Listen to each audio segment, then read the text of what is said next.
Kita nyo ba? Anong napapansin nyo? Grabe. Sikat na to, no? And para sa akin, kailangan ko lang ibigay ang aking POV dito kasi baka mamaya yung mga kabataan aakalain nila na okay lang, ganyan, suotin sa isang party or formal na okasyon. Ano na ba ang ginagawa sa eskwela ngayon? I mean, tinuturo ba yung good manners and right conduct? Kasi talagang, sa tingin ko, wala na talaga sa mga tao ngayon. Ano? What do you think? Meron nga akong nabasa, noon pa to, na out of 10, 9 people cannot handle popularity. So, ibig sabihin, sa 10 tao, yung 9 hindi kakayanin ang popularidad.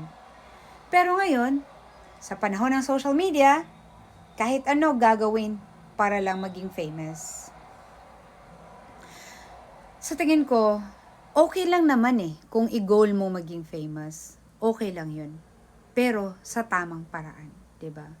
Kasi aanhin mo na maging famous ka sa hindi ka aya-ayang tingnan, tapos one time, big time, wala. Nawawala ka din sa social media. Hindi ka rin maaalala. Kasi para sa akin, talagang ito, totoo to. Gaano man katagal siguro makilala ka, pero kung ang ginagawa mo ay tama, forever kang maaalala ng mga tao or ng iyong mga kaibigan. Or else, bakit natin pabalik-balik pinag-aaralan yung mga bayani natin? Yung mga magagaling na mga scientist, yung magagaling na mga psychologist at marami pang iba dyan, 'di ba? Bakit? Kasi nga marami silang magagandang nagawa para sa ating lahat dito sa mundo. Pero pag ganito yung ginagawa mo, eto yung contribution mo, sa tingin mo maaalala ka? Sa tingin ko mabibigyan ka ba ng halaga? No.